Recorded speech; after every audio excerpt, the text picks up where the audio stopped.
بسم اللہ الرحمن الرحیم۔ السلام علیکہ یا صاحب العصر والزمان۔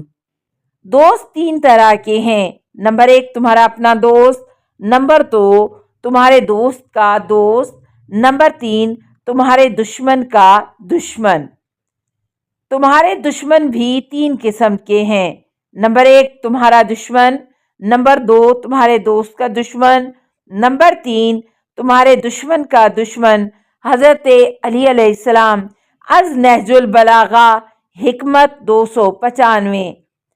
انسان کے بدترین دشمن، نمبر 1 اس کی خواہشات اور اس کا نمبر 2 غصہ ہے۔ جو ان دونوں پر قابو پا لیتا ہے اس کا درجہ بلند ہوتا ہے اور وہ اپنے مقصد کو پا لیتا ہے۔ حضرت علی علیہ السلام از غرر، اپنی غلط خواہشات کی پیروی کرنے اور زبان کے غلط استعمال کے برے نتائج برداشت کرنے سے برا کوئی دشمن نہیں۔ امام صادق علیہ السلام از کافی جلد 2 3 4۔ تمہارا بڑا دشمن تمہارا سگا بیٹا اور تمہارا وہ مال ہے جو تم نے جمع کیا ہے، کیونکہ اگر بیٹے کی تربیت صحیح نہیں کی تو سخت گناہ ہوگا، اور اگر مال حرام سے کمایا اور حرام پر خرچ کیا اور اس کے حقوق ادا نہ کیے تو سخت سزائیں ملیں گی۔ جناب رسول خدا از بہار جلد 70۔ کمزور دشمنی وہ ہے جو اپنی دشمنی ظاہر کر دے۔ حضرت امام حسن عسکری علیہ السلام، کیونکہ ایسے آدمی کے منصوبے کمزور ہو جاتے ہیں۔ حضرت علی علیہ السلام از غرر، وہ بھی کمزور دشمن ہے جو خود کو اپنے دشمن کے حوالے کر دے۔ حضرت علی علیہ السلام از غرر، دشمن کو کبھی معمولی یا کمزور نہ سمجھو، چاہے وہ کمزور ہی کیوں نہ ہو۔ حضرت علی علیہ السلام از غرر، 3 چیزوں کے ساتھ 3 چیزیں لگی رہتی ہیں۔ نمبر 1 مشکلات اور دشمنیاں ان لوگوں سے لگتی رہتی ہیں جن کے آلات اوزار یعنی مالی حالات مکمل اور اچھے ہوتے ہیں۔ لوگ ان سے حسد کرتے ہیں اور ان پر ڈاکے ڈالتے ہیں۔ نمبر 2 ان لوگوں کو محرومیوں کا سامنا کرنا پڑتا ہے جو اپنے فن میں سب سے آگے ہوتے ہیں۔ لوگ ان سے جلتے ہیں اور قدر نہیں کرتے۔ نمبر 3 عام لوگ علم و کمال رکھنے والوں کے دشمن ہوتے ہیں۔ امام رضا علیہ السلام بہار الانوار جلد 78۔ میرے لیے اللہ کی یہ مدد بہت کافی ہے کہ تو اپنے دشمن کو اپنے معاملے میں خدا کی نافرمانی کرتا دیکھے، یعنی اس کو غیبت، تہمت یا ظلم کرتا دیکھے۔ امام جعفر صادق علیہ السلام از بہار جلد 78۔ جس کا فائدہ تم کو نقصان پہنچانے میں ہو وہ لازماً ہر حال میں تم سے دشمنی کرے گا۔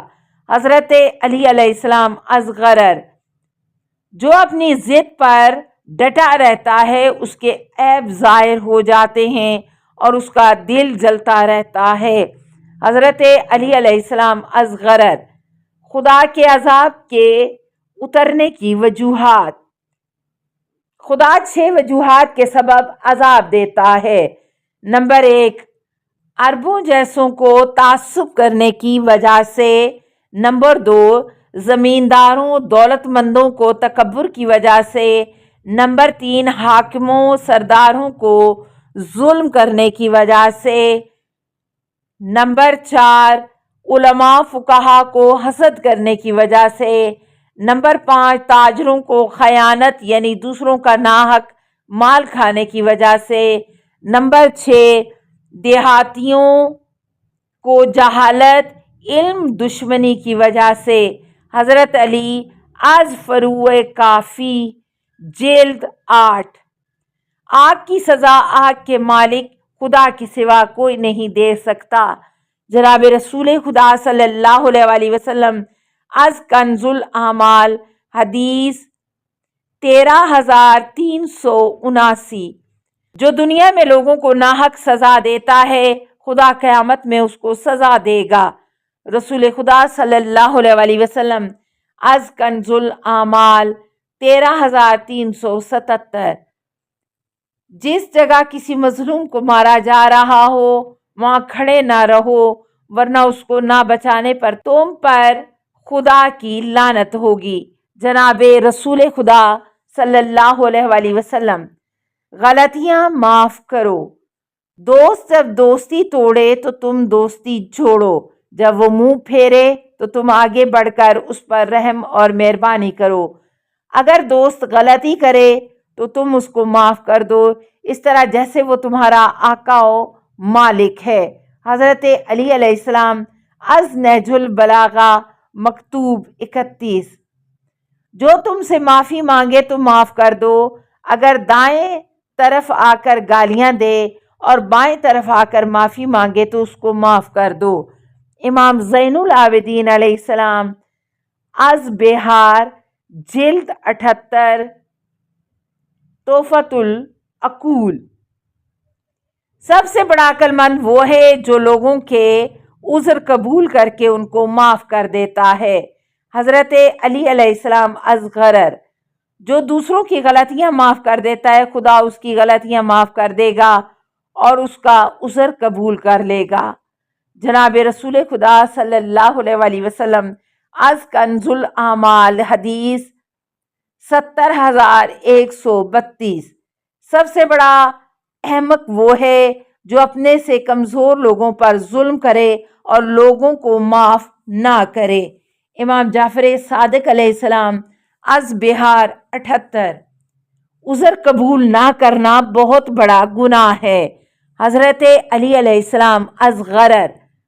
لوگوں کی تباہی کا سبب یہ تھا کہ وہ اپنی امیدیں بڑھاتے جاتے ہیں اور موت کو بھلاتے رہتے ہیں، یہاں تک کہ جب موت آ گئی تو خدا نے ان کے عذر کو ٹھکرا دیا، ان سے توبہ کو اٹھا لیا گیا، اس طرح بلائیں ان پر ٹوٹ پڑیں۔ حضرت علی علیہ السلام از نہج البلاغہ خطبہ 147۔ تین باتوں میں کسی کا عذر یا بہانہ قبول نہیں ہوگا۔ نمبر 1، اچھے یا برے آدمی کی امانت میں خیانت، یعنی امانت واپس نہ کی گئی ہو۔ نمبر 2، اچھے برے آدمی سے جو وعدہ کیا اس کو پورا نہ کیا ہو۔ نمبر 3، ماں باپ نیک ہوں یا برے ہوں ان کے ساتھ نیکی نہ کی ہو۔ امام جعفر صادق علیہ السلام از بہار جلد 75۔ گناہوں کا اقرار کرنا خدا سے عذر کرنا ہے اور گناہوں کو بار بار کرتے رہنا گناہوں سے انکار کے برابر ہے۔ حضرت علی علیہ السلام از غرر۔ کوئی غلطی کرے تو جلد سزا نہ دو، اس کو عذر کرنے کا موقع دو۔ امام حسن علیہ السلام از بہار جلد 78۔ معراج کے واقعات۔ جنت میں نے سونے چاندی کی اینٹوں سے محل بنتے دیکھا۔ فرشتے کبھی بناتے اور کبھی رک جاتے۔ وجہ پوچھی تو بتایا کہ جب کام کرنے والے کو نیکیاں آنی رک جاتی ہیں تو ہم بھی محل بنانے سے رک جاتے ہیں۔ جب خرچہ آتا ہے نیکیاں کی جانے لگتی ہیں تو ہم اس کا محل بنانے لگ جاتے ہیں۔ میں نے پوچھا وہ خرچہ کیا ہے؟ فرمایا مثلاً سبحان اللہ والحمدللہ ولا الہ الا اللہ واللہ اکبر کہنا۔ جناب رسول خدا از بہار جلد 18۔ السلام علیکہ یا صاحب العصر والزمان، الامان الامان الامان من فتن الزمان۔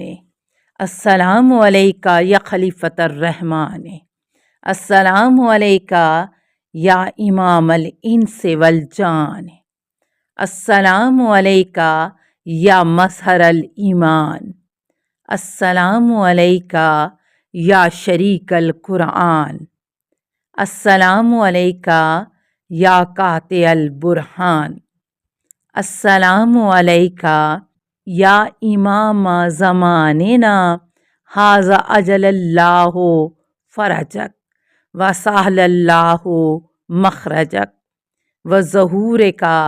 السلام علیکہ ورحمۃ اللہ۔ اللہم صلی علی محمد و آل محمد.